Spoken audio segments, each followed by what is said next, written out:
everybody. Welcome to another episode of What a Hell of a Way to Die. It is me and Nate. We've got a couple of things to cover, but really there's just one big thing that I think we got to talk about. Nate, let's talk about another fucking mass shooting. Yeah, so on Friday, there was a mass shooting in New Zealand at two separate mosques, and it came as a huge shock because obviously New Zealand is not a country that's particularly well known for having a gun violence issue. And also it's a very small country. I think there's like 5 or 6 million people that live in New Zealand. Like it's a very, very small country population wise. And so this was a huge incident in which I think at this point the death toll is about 51, I think, but it may go up because people have severe injuries. And I think the thing that's the most shocking about it is the guy who did it was a 28-year-old Australian, and he was clearly like an online meme lord. He covered his weapon in like both anti-Islam, top keck 4chan sayings and stuff that would appeal to neo-Nazis, but also he live streamed the whole thing. And so basically it's led to, a huge reckoning, I think, but also it's a shock because it sounds so fucked up to say, but this would be a high body count even in America. But in New Zealand, in a country where if you go by the math here, something like 1 in every 500 Muslims in New Zealand died in this massacre because like there aren't that many. And so this is just such a shocking thing. And also I think shocking with regard to Australia because Australia has been, Australia has been, despite what people have said in the media in the United States, it's got a really big problem with far-right politics, insane xenophobia, white nationalism. And to an extent, I would say that an anti-immigrant, anti-Muslim sentiment is even more normalized in their politics than certainly than in the United Kingdom, but even more so even in the United States, in the sense that I think that there are more people who are unapologetic supporters of a kind of like Steve King style politics. Whereas in the United States, I think people are more reticent to admit that they support it. Obviously they do because people like Steve King keep getting elected. And they're, one has only to go on the Fox News comments or like, God forbid, the fucking, military news sites comments about this to see that lots of people are very happy that this happened. But I think that in Australia, there are some things that just are kind of like unthinkable even to Americans' political sensibilities. And I think particularly, we'll get into this later, but in the immediate aftermath of the shooting, there was a very, very anti-Muslim statement put out by a Australian senator named Fraser Anning, who basically said that the reason why this happened is because too many Muslim invaders have been led into New Zealand. Yeah, he pretty much he victim blamed the entire thing. It was shocking to read it and to be like I expected that to come from from what is it, Gab or whatever, where all the Nazis hang out after they get banned from Twitter. It's like, oh, that's coming from an elected official. It was like, okay, at least it's not one of ours. At least you're right. Like American politicians, less so these days, but kind of in the, in the past, at least, had the ability to not say the quiet parts out loud. But this guy was just, full on, nope, this is the fault of immigrants. You deserve, you got shot because you came here. Which is incredible because white people only belong in Europe. Like if we're going to go historically, anywhere else that white people are, we kind of showed up and just took shit over. So the idea that anybody else showing up and doing, anything that, remotely would even, something like that happening, like, God forbid, the Jordanians down on the corner store, buy the next property and expand their store and open up a restaurant, which they did, and thank God because they got a nice little spot there. But it's ridiculous to hear anybody like complain about immigration, and I don't mean that obviously American colonialism and European colonialism and all that. But like just any like an Australian, like y'all are there because you're descendants from like criminals. What the fuck are you even talking about?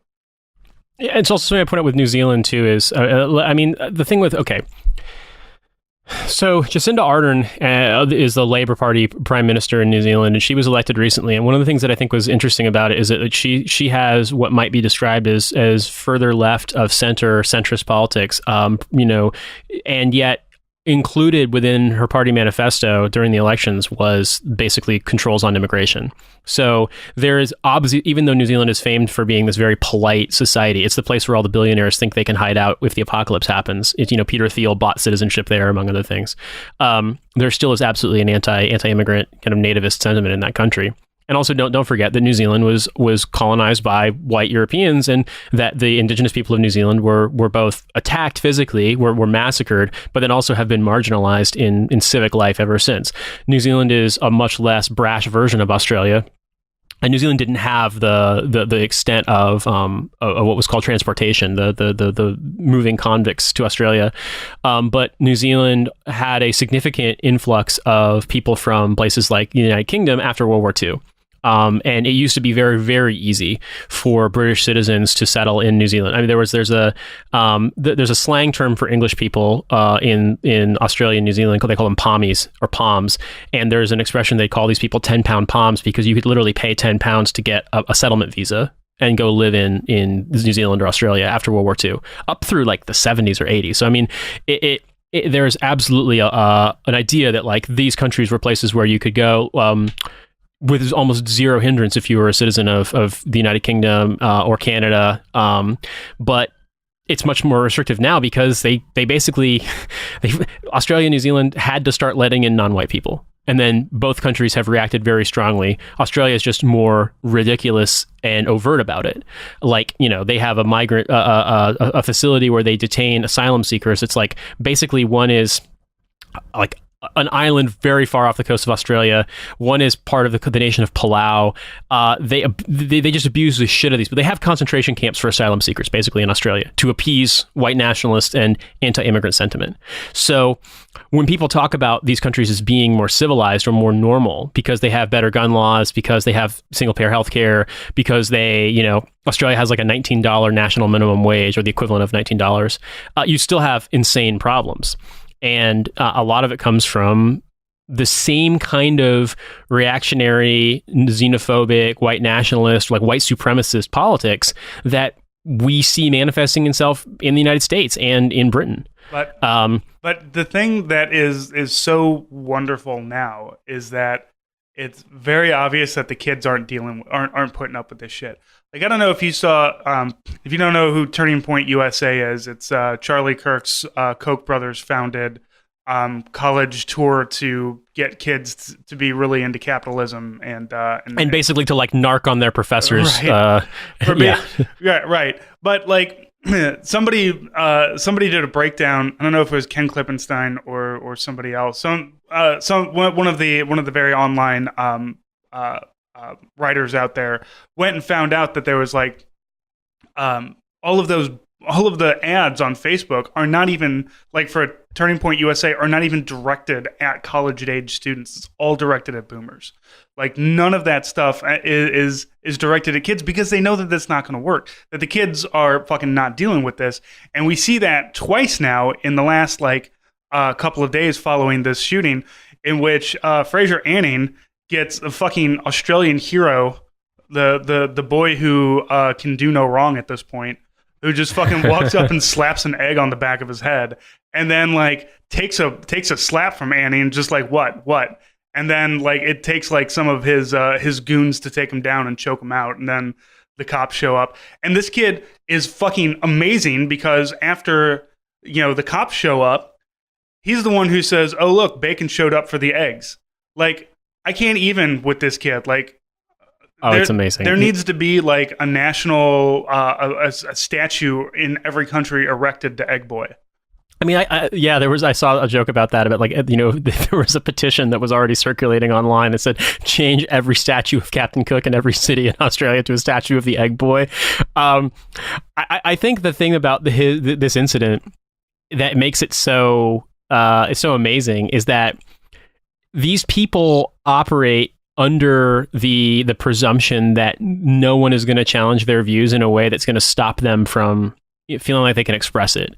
And I don't say, okay, you disagree with someone politically, you should egg them, but it's very easy. I feel like people always want to make this slippery slope argument as though, you know, we are all computers who can either process 0 or 1 and we can't learn. Like, it's not hard to find that subtle difference between a person who says, I don't want my taxes to go up, which, I mean, fuck you at this point, because you've had 40 years of just sheer profiteering. But, I mean, okay, that may be a little bit reductive, right? There's some nuance there. Whereas someone who says, I think that it's good to kill Muslims or they should all be put in camps and deported, in which case, fuck that guy, hit him with an egg, hit him with a rotten tomato. I don't care. Like, punish them, make them feel unsafe. That's a good thing. And this kid gets slapped, and he could have thrown the egg and run, but instead, he just slapped it onto the guy's head and just looked him straight in the face. And then this guy slapped the kid and they get into like a little dust up. And then this guy's thugs descend on him and he's got this face of pure serenity, of just absolute pure serenity as he just goes down. He's like, yep, these fucking morons are going to do this, whatever. He kind of, it's like he knew it. He knew it was wiser to not even struggle with these guys because he'd probably just like get his neck bent out of joint or something like that. Right. Because just like go limp. a bunch of dudes in flip-flops with sunburns and like crusader tattoos have just, and sunglasses have just attacked you. It's like, what can you do? You know, go limp. Right. You know they're not going to kill you. You know that they're not going to start like throwing a whole bunch of punches because, you know, they're on camera. They're smarter than that. And it's just like, yeah, that look he had that look of just like, yep, I'm going to be famous now. And fucking, he created a Twitter account, and that Twitter account got taken down somehow. Yeah, because Twitter loves Nazis. It's weird how that is. Now they took let's be fair. They did take away the blue check mark from Fraser Anning. So for whatever that fucking means, they didn't give it to me. I'll tell you that. But they took away a blue check mark from the Australian Nazi, and then they banned Egg Boy from Twitter. Which is about right for Jack. Yeah, and so I feel like there's two different reactions that I want to talk about. All right, number one is that almost zero people have been like even the dumbest of wine libs and idiot equivocators have not tried to muster a defense of Fraser Anning and say it's bad to egg someone. Because here's the thing, right? Point number one. Very recently, the entire establishment press in Britain, which is full of fucking idiots, said, haha, chortle, laugh, Jeremy Corbyn got egged at a mosque. It's just an egging. Who cares? That's not political violence. When in truth, he did get hit with an egg, but a guy held an egg in his hand and punched him really hard in the face, and the egg then broke.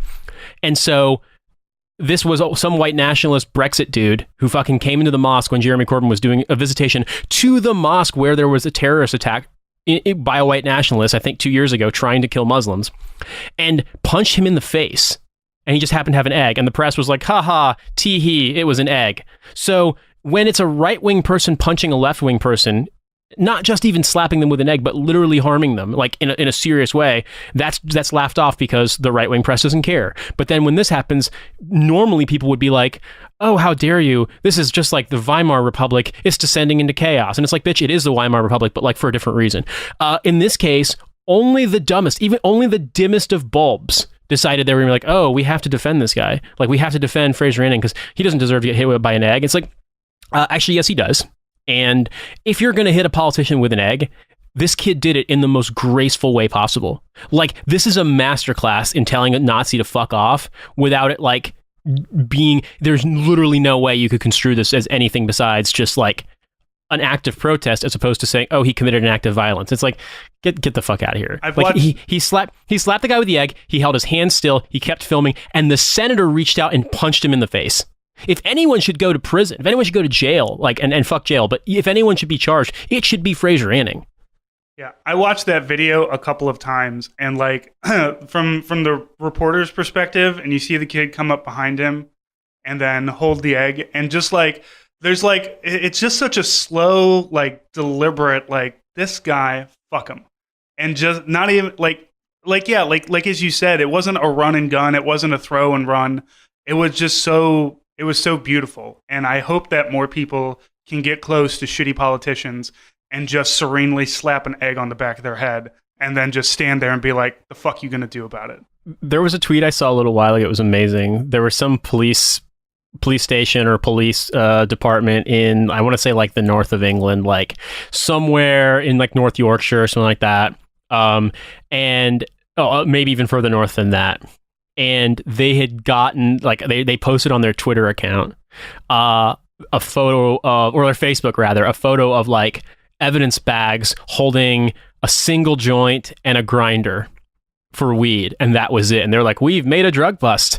And obviously it's just someone's joint and a thing like a grinder. Like, it's so banal. Like, it means it's the dumbest thing for them to waste the energy on, right? And so like one of the top voted comments on this was this little boy. I mean, I say little boy, probably like 12 or 13.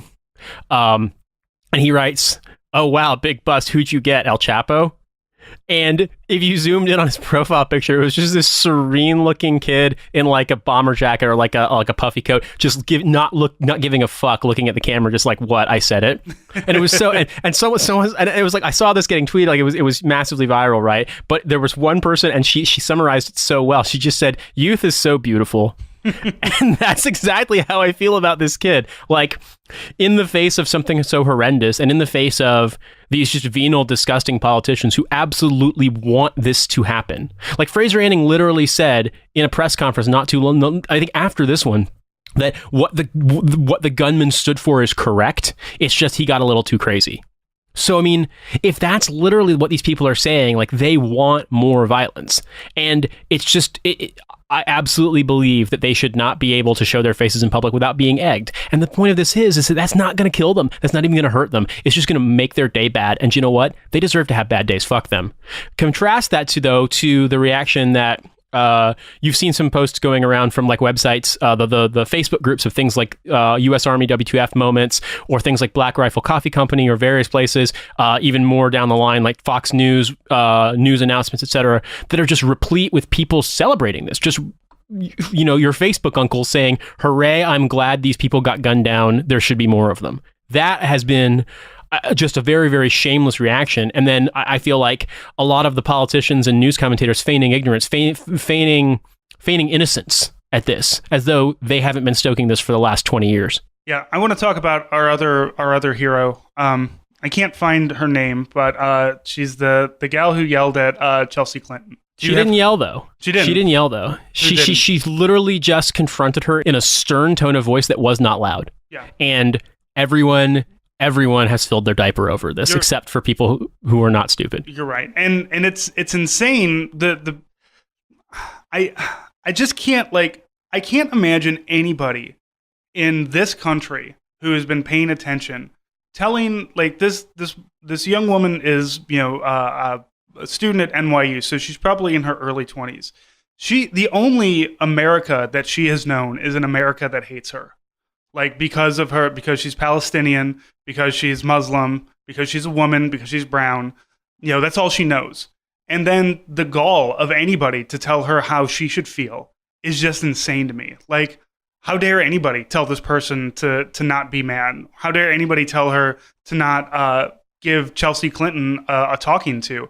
And like the insane, you know, wine mom Clinton fans that have come out about this, and oh well, Chelsea Clinton's pregnant. I don't give a fuck if she's pregnant. I don't care. Francis, can I pause for a second? This is going to stay in the episode, but I've got to say this. What you just delivered, you may not realize this, but there's a line from the Biggie Smalls song "Give Me the Loot" where he says, "I wouldn't give a fuck if you're pregnant. Give me the baby rings and the #1 mom pendant." The way you said that sounded almost exactly like that. Oh, it's amazing. Her name was Leen Dweik. And you're right. She's, I think, 21 years old. And you know who posted it? You know who posted it? An Israeli American who is her friend, who was like, "Hey, my friend is telling Chelsea Clinton, because we're two young people who have been living in this fucking world and understand what's happening here, and we don't want Chelsea Clinton. We don't want these people coming here." And people have been telling me, well, Chelsea Clinton was invited. Fucking probably not by the Muslims. All right, probably not. Yeah, and also, like, Chelsea Clinton, being a sinecure failed daughter, was at one point appointed a provost at NYU for interfaith matters. I don't know if she still is, but it makes sense to me that she'd still be on the email invite list or something along those lines. But after the way that she treated Ilhan Omar, And the fact that she treated Ilhan Omar and then feigned ignorance about the way that her attacks then got weaponized even further by people like everyone from Eli Lake to Kevin McCarthy. Kevin McCarthy, who's like, wow, Ilhan Omar is so anti-Semitic for saying that AIPAC, has a political agenda and is a lobby group, who also like posts anti-Soros memes and saying George Soros wants to steal your elections. Like, if you don't know who Kevin McCarthy is, he was at one point the House Majority Leader when the Republicans were in charge of the last Congress. I don't know what his position is now, if he has one. I believe he's a congressman from California, but he's not a fringe figure in Republican politics. So Chelsea Clinton fed into this very, very moronically, guilelessly, posted things in couching them in terms of like, well, as an American, I believe blah, blah, blah. And then was dumb enough to engage with, of all the people who were discussing this, the one person she engaged with was that communism kills girl, who is a white nationalist. Yeah. She's more, Chelsea Clinton is like, whatever her politics are, she's a fucking idiot. Yeah. And just because she went to Sidwell Friends, just because she went to Stanford, just because she went to Oxford and she did a Rhodes Scholarship, do you know what? Like, dumb zealous actor parents are able to buy their kids' way into school. Do you really think Chelsea Clinton got to where she is on merit and not the fact that she's Bill and Hillary Clinton's daughter? Yeah. Like, if you believe that she somehow has merit, like, just tell me you believe in the divine right of kings and that you want to fucking kiss her feet. Like, because it's weird to me that I live in a country with an actual monarchy and people are less deferential towards both the royal family and politicians than they are in America, a place that supposedly is anti-monarchy. Although I think you can make a strong argument that the real reasons for the American Revolution was they were like, damn, we make so much money off slavery. Fuck paying taxes. And, and of course the gal who was at the center of this, who gave Clinton the talking to, started to get, hate mail threats, get out of our country, blah, blah, blah, from people who I imagine are Chelsea Clinton fans, who are Democrats, who are mad about this uppity brown person who's doing this. And, it's strange. I don't see people going to bat for her like I do them. I see them going to bat for Chelsea Clinton. I wonder why that is. I wonder why it is. And, the thing that really ended this for me, in which, like, nobody gets to say shit anymore, is that fucking Don Trump Jr. came to Chelsea Clinton's defense. And it's like, that tells you whose side everybody is on here. Don Jr., a man who like shares anti-Islamic memes, a man whose father, like, the first thing that he did in after becoming president was trying to ban Muslims from coming from a bunch of different countries. A man who is like who is a turd on the bottom of your Costco brand shoe, is fucking coming to the defense, and people are just like, wow, I agree with Don Jr. It's because you're a fucking idiot. I'm sorry. What a bipartisan moment. Yeah. It's like, surely there must not be any agenda behind this. We can all hold hands and hate Muslims together, left and right. And like, and of course people are like, well, she's wearing a Bernie shirt. Oh, it's these burners, it's these lefties, it's the blah, blah, blah, blah, blah. And, somebody said, well, Don Jr. is realizing he can weaponize, something like this. And you lefties are letting him do it. It's like, no, I'm not. You guys are the ones who are allowing this to happen. I fucking hate both of them, as it turns out. Well, I think, too, something I'd point out is that there is such a normalization of just full-throated Islamophobia in the United States. And one of the things that I'd point out about it is that this didn't always happen this way. Like, the weird thing to me is, so obviously there was a shitload of it in the immediate aftermath of 9/11. And it goes back even further than that. I mean, you could even go back into things like the 90s, when you had the World Trade Center bombing in 1993, in the 80s when you had some offshoot groups of the PLO that were committing terrorist attacks in Western Europe, the Munich Olympics incident in 1972. There have been lots of instances where, because of politics in the Middle East, because of politics in North Africa, there have been, political incidents of political violence, and that's turned into this kind of like one-for-one comparison where a lot of dumb people in America will basically cast aspersions upon anyone who is either Muslim or from a majority Muslim country, or Arab, even if they're not Muslim. And bear in mind that there are a lot of Arab Christians. There are a lot of Arab Jews. Most of them have left the Arab world because they were forced to after the 1948 war. One of my good friends from grad school was actually, half his family were from Iraq, half his family were from Iran. They were all Jewish. They had to leave. So, I mean, that's like the point being here, there's a huge oversimplification. But you may remember this, Francis, even as late as like 2000, during the 2000 presidential election, George Bush was talking about, I disagree with the FBI practice of using secret evidence against Muslim American and Arab American defendants because I think that's an example of government overreach. So what I'm saying is that like pre 9/11, like these things, they were there, but they weren't as intense. But two big things that have completely normalized Islamophobia to the point where like it's like asking a fish to notice water because it's everywhere in America is, I would say obviously 9/11, but then Barack Obama getting elected and the just full-throated meltdown, insane weaponization of everything related to Islam being used by the right to basically stoke anti-Obama sentiment and thus anti-Democrat sentiment.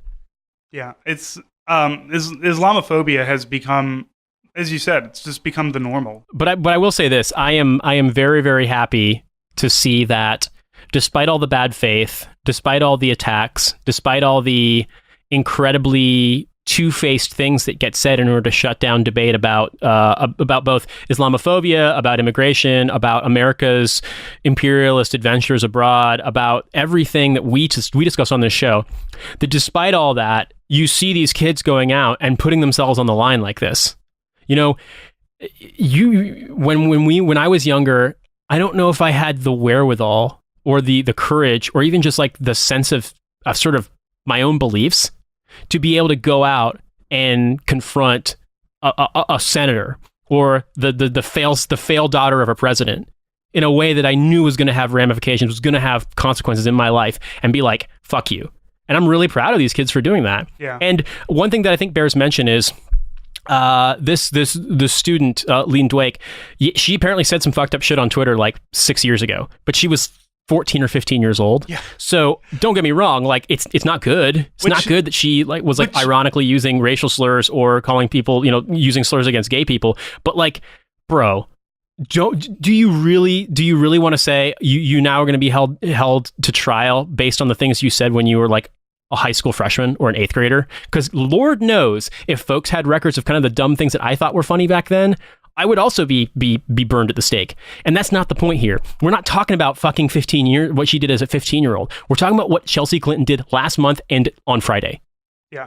And I think Leen actually confronted that too. She's just like, oh, you people are going to go back to when I was 14. I'm sorry that like in, a quarter of my life I changed. Maybe y'all can think about that too.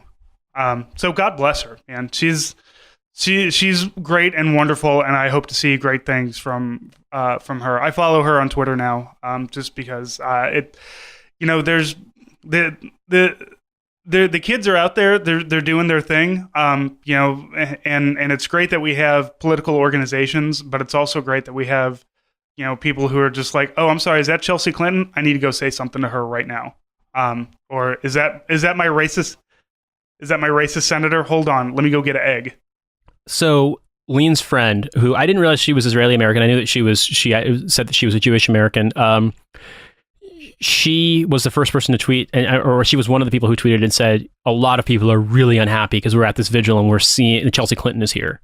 And like, how fucking dare she?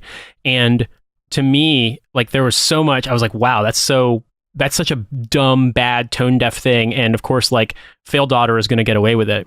And so the fact that she confronted her, I mean, I talked about this with Cynthia, and I think that the one thing I'd say about it is I think it's very, very difficult until you've experienced it yourself to know what it's going to be like when all of a sudden all of the internet is mad at you, or a section of the internet is mad at you. And people are like, oh, well, you did this for clout, so guess what? Now you're going to get punished by having your entire lives ruined. Fuck that, but also I could see the argument of, hey, maybe you should have confronted her and not filmed it. But to be perfectly honest with you, I'm glad they did it, because no matter what the Charlotte climbers or the fucking weird people who want to be buried in the Clinton sarcophagus say, she didn't scream at her. She didn't threaten her. She didn't assault her. She didn't intimidate her. She didn't blame her either. She said didn't blame her. The rhetoric, not you caused this. Yeah. Yeah. And that's the thing, is that we can watch it and we can make up our own minds. And, you know, once again, everyone's going to read into it whatever they want to because we live in hell. But I know what I thought when I saw that. And I said, I am very glad that you were willing to confront that complete moron who has no right to be there, both because of what she's done recently and the fact that she represents a kind of establishment politics that is very willing to give space to the kind of people who are celebrating this massacre. Because she believes we have to just all come together. And I'm like, I don't want to come together with fucking Nazis. I don't want to come together with people who don't believe Muslims deserve to live in America. I don't want to be around those people. Fuck those people. I don't want to be a part of a coalition with those people. Those people deserve to be exiled. Those people deserve to be cast out of all political organizing. Yeah. It's like, you want to go have your little fucking Nazi goddamn Viking rune jack-off party? Great. Do it yourself. Get the fuck away from me. Yep. And I don't think that that's you know, wrong to say. I'm perfectly, like, once upon a time, maybe I felt, you know, oh, we should, you know, maybe we can, you know, turn the tide. Maybe we can change these people. Maybe we can. And it just, like, I don't have the emotional energy to anymore. And it's like, man, I just don't want your fashy bullshit near me. Like, yeah, and those folks, if they want to change, they need to do the work on their own to get there. Like, yeah, some people want to engage, some people don't, but none of us should be obligated to make space for people who are like, oh, I want to be a part of this too, but I don't want to give up my weird race supremacist beliefs. In the same vein as, I don't believe that socialists should feel obligated to make space for people like the police or the military. And obviously that's funny coming from us, but I mean, you and I we do a lot of work to determine who we want to amplify based on whether or not we feel as though those people are operating on the same level as we are in terms of like where they are in considering American politics and American empire.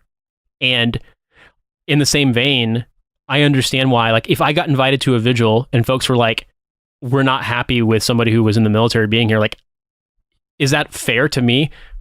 Maybe not, but it's not my right to say, I demand that you be comfortable with me. That's not my right. That's no one has that right. And that's the thing, is that Chelsea can't understand that because, you know, she can get on Twitter and be like, oh, well, at Stanford, I learned that the cow says moo and A is for apple and other dumb fucking shit. And people are like, wow, you're so smart, because they think that like Hillary's going to be their best friend or something. It's the weirdest thing, but she doesn't seem to have learned that people are not obligated to welcome her. The thing that killed me about her in that video is her response is, I'm sorry you feel that way. Not, I'm sorry that I said those things. Not, I'm sorry that that maybe I stoked anti-Islamic things. You know, I'm sorry that you misinterpreted what I said is what I'm sorry you feel that way means. It is a non-apology. It is something where she sat there and you could see her like cringing, like, you know, like, oh God, who's her manager? Who can I talk to get this girl in trouble for speaking to me like this? Right. She's got this like look of that she's about to break down into tears, and still it's just like, and it's not a like confrontation of like, oh God, I can't believe that, you know, I would have done something like this. Oh God, I can't believe that somebody would feel like, you know, I was a part of this and maybe I should sit back and reconsider the things that I say. It's, I can't believe somebody has the audacity to do this to me. And I can't believe, and it's never happened. I've never been confronted this way. And it's getting, you know, it's going to be blasted out there on the internet. And and her only thing is just like, well, it's not my fault. It's not my fault you feel this way. I'm sorry you feel that way, but it's not my fault. And she's saying this to a young Palestinian Muslim girl. And it's like, no, man, she gets to feel however the fuck she wants about this. Exactly. And it's like, if you can't understand why somebody in her shoes would be upset at your presence, given what you've done in the last 30 days, then you just don't have the wherewithal to be in any kind of public life.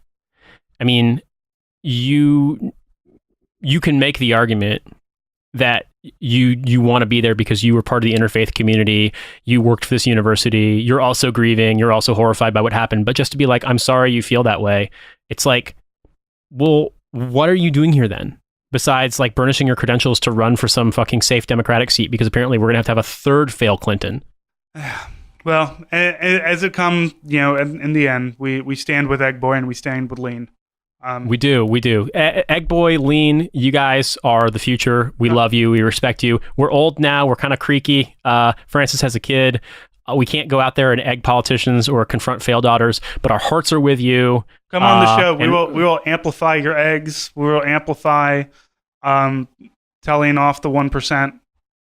My God, there's a British guy who tweeted us so amazed by it. He's like, if this were 1936, the International Brigades would have already formed an Egg Boy battalion and started marching towards Spain. It's just like, yes, fucking hell, yes. Anyway, we have a bonus segment that we wanted to feature. There is a film that is opening around the United States in some select locations and will be available on streaming services like iTunes and Amazon. It's called Combat Obscura. The filmmaker is a combat camera Marine Corps vet named Miles Lugosi, and he basically was able to use footage that he captured while in Afghanistan in 2011, while deployed to southern Afghanistan to the Helmand-Kandahar border area, I believe. And the footage is basically... The Marine Corps wanted it to be blocked. They didn't want people to see it because it's basically footage of what life was like in a combat zone at the time. And so Miles and I spoke for about 25 minutes, and we talked about the film. We talked about his reactions, how he's kind of changed. His perception of the war has changed over time. And I think one of the more interesting details you'll find is also how some of the people who he features in the film who were recorded have changed with regard to seeing a former version of themselves on camera. So I hope you enjoy this interview. And if you're interested in it, we'll have links to Combat Obscura in the show notes. Miles, thanks for making time to be on What a Hell of a Way to Die. And I wanted to see if I could just get you to introduce yourself to the audience, what your background in the military is, and also talk a little bit about Combat Obscura. Yeah, thanks a lot for having me. My name is Miles Lugosi. I was a combat camera in the Marine Corps 2008 to 2013. Enlisted out of high school like most guys. And I was in Afghanistan from 2011 to 2012. That's basically all the footage that's in this film. And you were in southern Afghanistan, yeah? Yeah, we were in Helmand, sort of like Sangin Kajaki border, near the Kajaki Dam. Okay, cool. Yeah, I was in eastern Afghanistan. I was an infantry officer in Paktika, but watching what I've seen in the preview so far, I was like, oh, that looks extremely familiar in terms of like mud walls and the way people are dressed and that kind of a thing. So it was like a immediate jolt of memory seeing that stuff again. Yeah.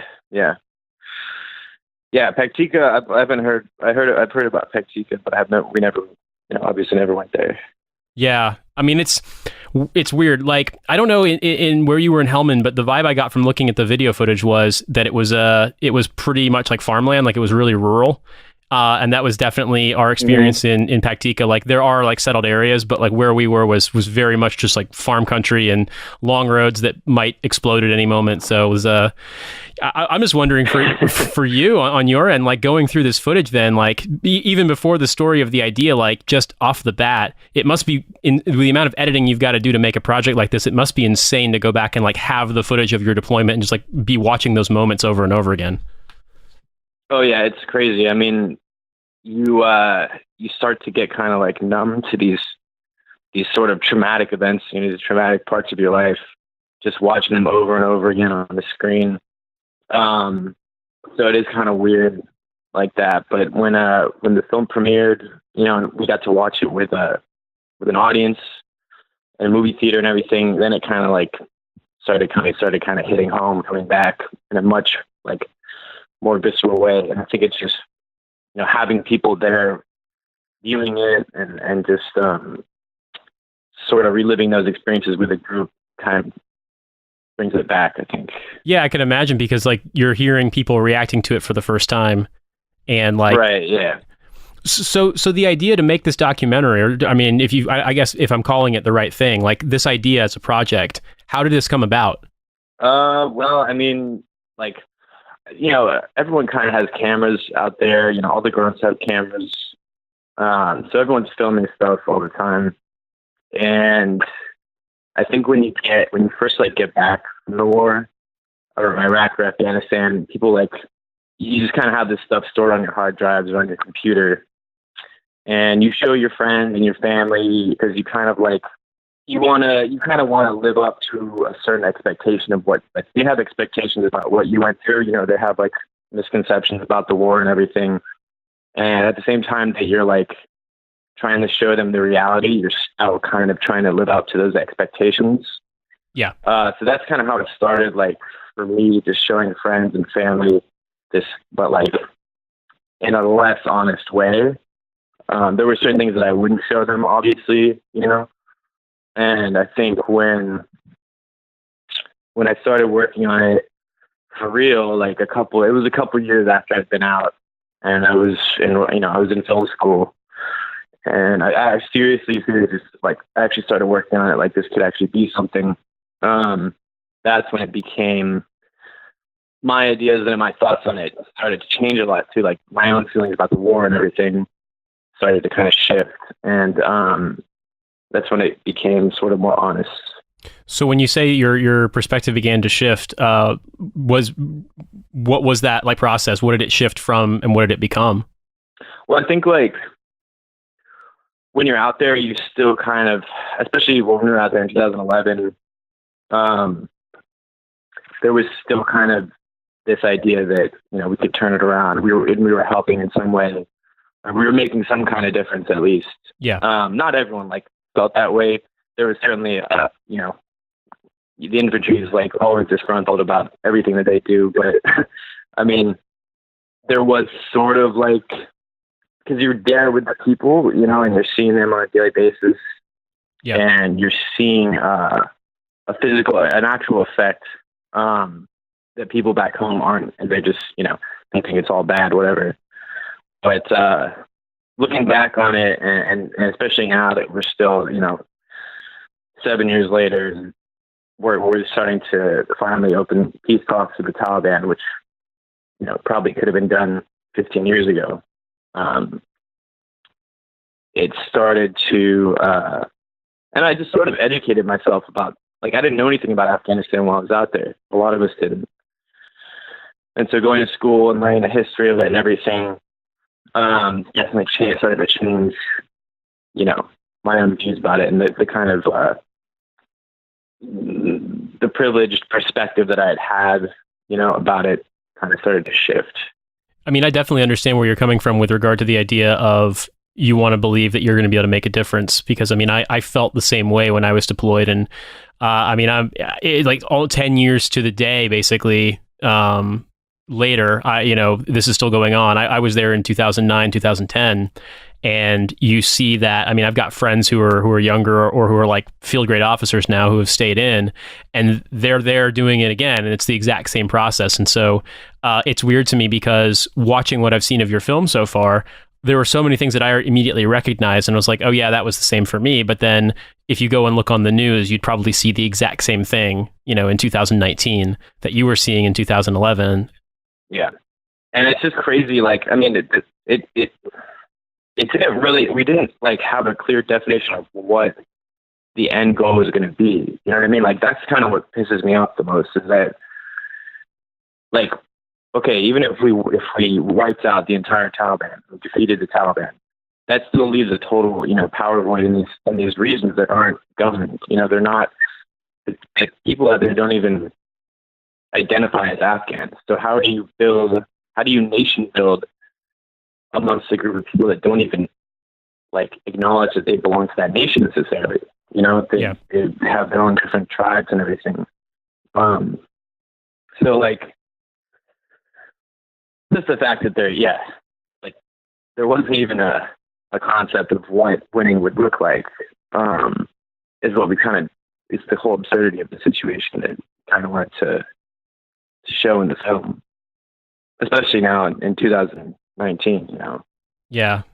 Yeah. And looking at it, I mean, I wasn't surprised when I read the Times review of it, that the Department of Defense was not particularly happy to have this footage shown.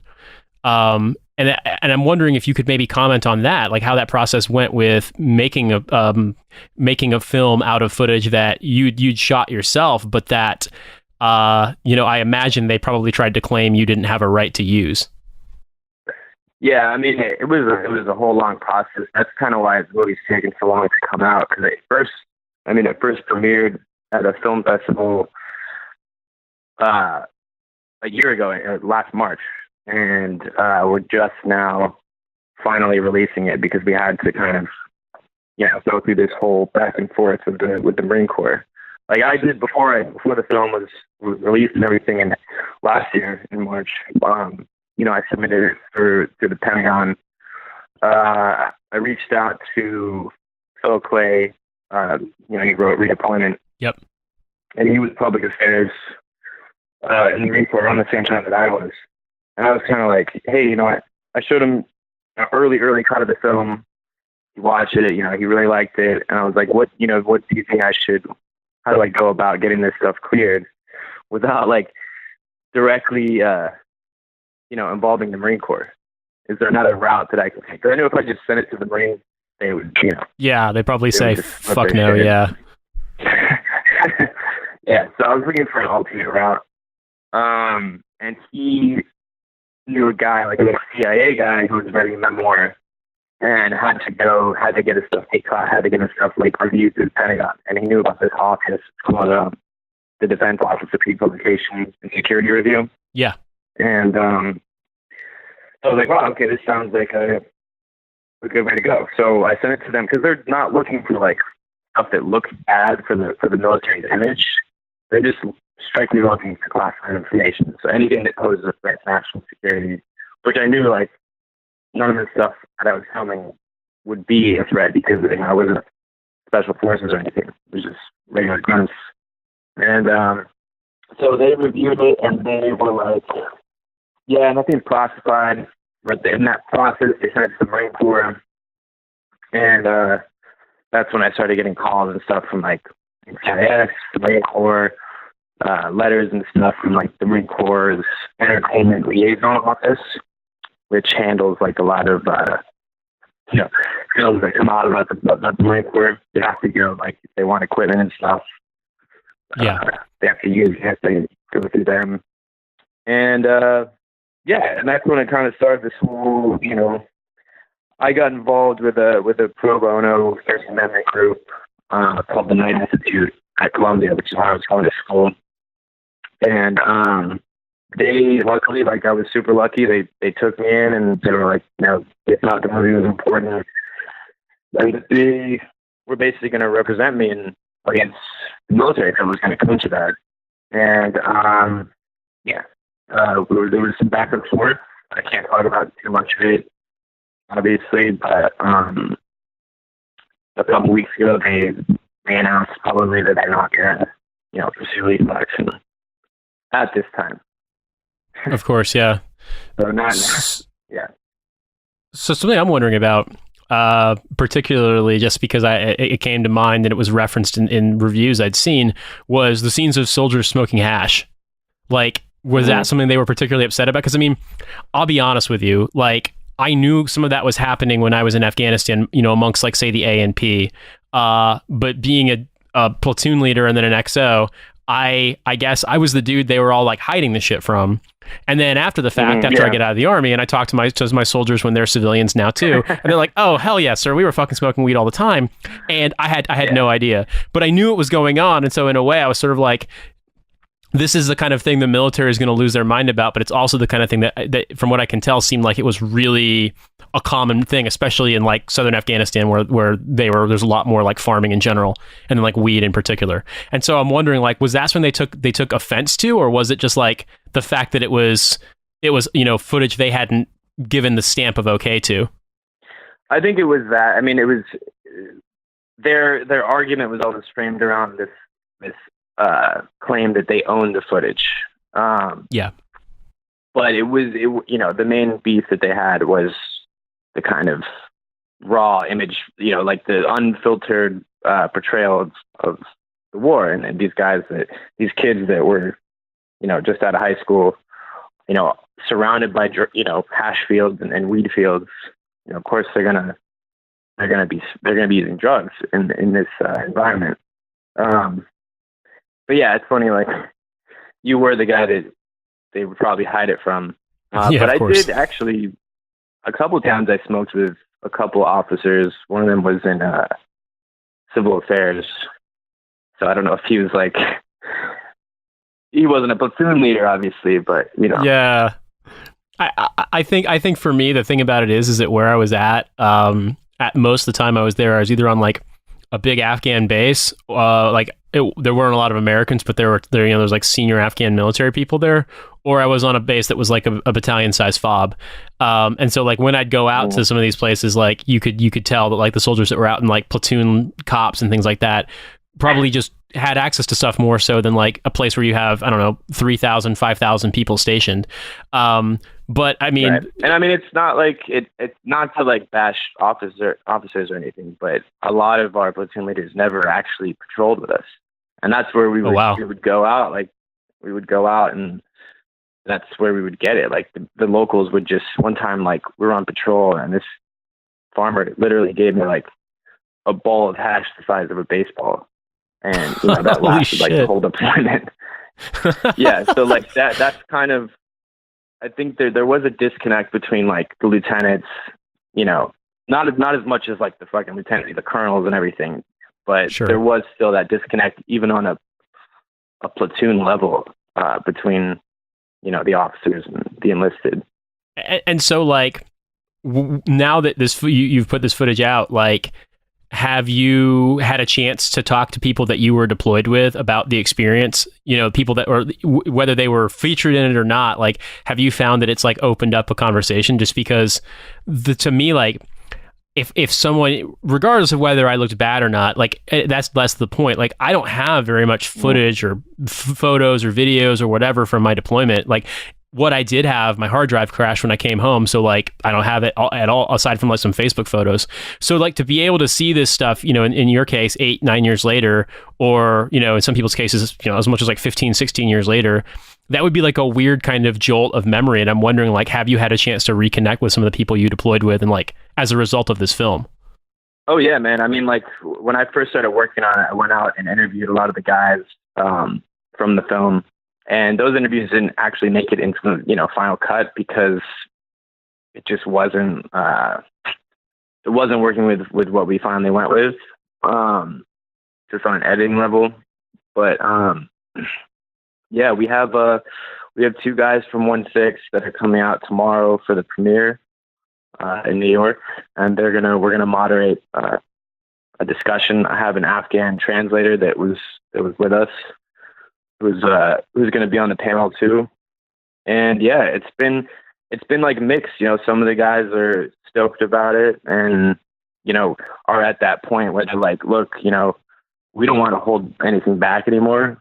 We just want people to know what it was like. And just like, there's been so many just phony depictions that I think people are, especially vets, are kind of sick of it.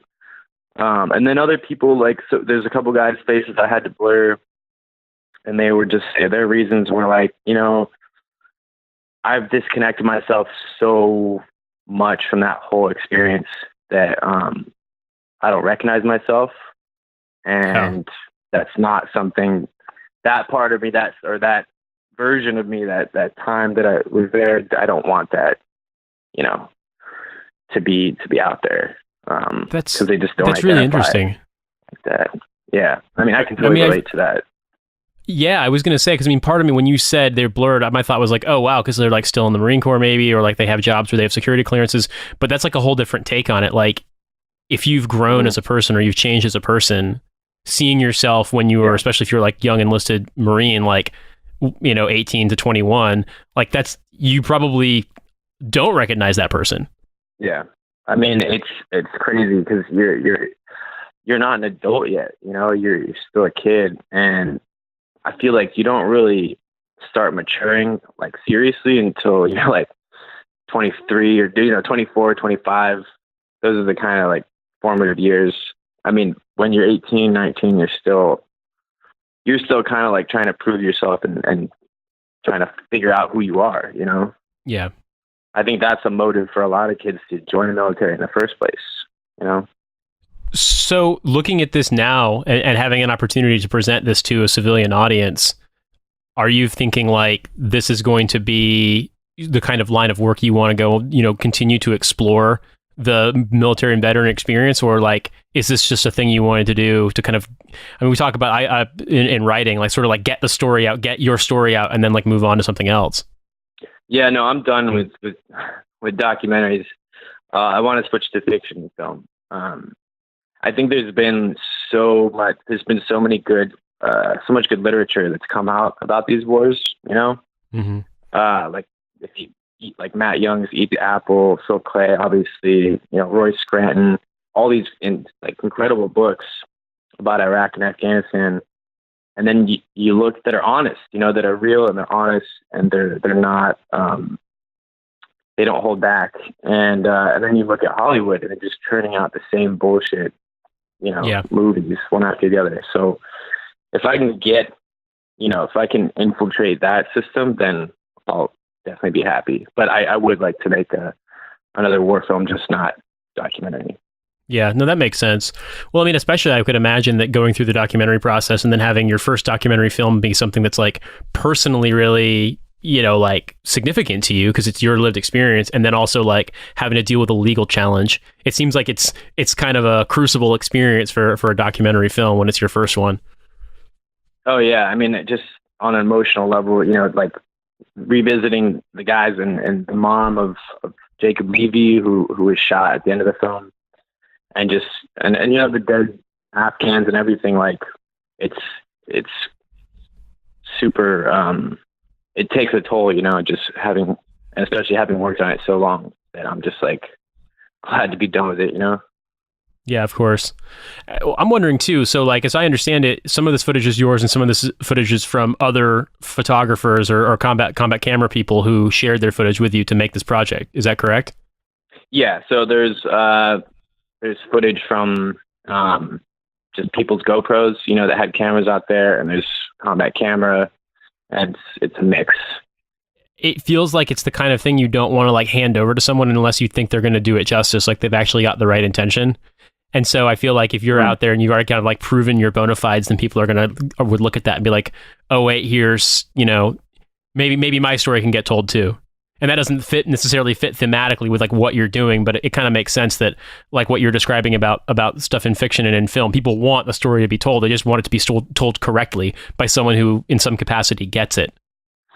Yeah. And sometimes that can go both ways, and it can be a negative thing where like people just want to be portrayed the way that they want to, you know, like as a hero or some kind of, they don't want any negative aspects shown. So like being honest is the most important thing. And if you're trying to tell an honest story, then you should definitely go for it. Well, I wanted to see if there was any other stuff you wanted to talk about with regard to this film, Miles. Otherwise, I'll just probably close out and, you know, I'll let you go about your day. But when can people see this film? You said the premiere is coming up in New York, but are there other dates in other cities in America that folks should look for? Yeah, I know it's going to be all over the country: Dallas, Cleveland, Detroit. If you go to combatobscura.com, there's a list of theaters it's playing at. It'll also be on iTunes and Amazon the same day. So tomorrow, March 15th. But if you're near a theater, definitely go see it. Don't see it on iTunes. All right, everybody. Thank you so much for being with us. We're going to have, if you're not a part of the Patreon, our Commando episode is up where Nate and I watch Arnold Schwarzenegger just be completely amazing and, you know, watch him hold an M60 that never runs out of bullets somehow. You can follow me at Army Strang, follow Nate at In These Deserts. We are on Facebook. Our Twitter for the podcast is Hell of a Way. We have a YouTube channel in which I do Thursday night lives. You can also get the episodes of the podcast on there as well if you are more YouTube inclined and enjoy listening to your podcast there, or Spotify or anywhere. You know, if there's some way, if we need to, like, you know, send you a USB to a donkey up in Nepal, we will figure it out. Just let us know if there's a platform that we are not on. Also, on the Patreon, we have our $10 level now. We're going to start doing a magazine or a zine for all of you young punker kids. You know, if you want to contribute to that, if you want to do art or writing for that, please get in contact with me. You know, like I said, Army Strang on Twitter, Sergeant Joker at hellofawaytodie.com for email as well. That's going to be coming together. The $10 people are going to be getting a printout, like get a physical copy, and I think we're going to be doing a care package as well. So anybody who's at that $10 level will get that. We'll get other things, stickers, patches. I'm looking into the logistics of getting other stuff put together. May end up doing the zine on a digital level for the $5 and up. So if you've been thinking about doing $5, and you're just like, God, I just need one more thing to get, the bonus content just isn't enough. I just need one more thing, hopefully that'll get you over that edge. So you can get us at patreon.com/hellofawaitodie. That's what keeps us doing this. The fash is out there, and I don't want to say that I'm scared, but I am determined that we gotta push back against that. And if we're the only lefty veteran voices, right now, that just means that we can get more lefty veteran voices out there. So please, feel free to reach out to us if you ever need anything, military questions, things like that. We're more than happy to help you out with that. Yeah, I agree with everything Francis said. And, I do have to defend the one statement, which is that there are some other veteran podcasts out there that are lefties. I produce quite a few.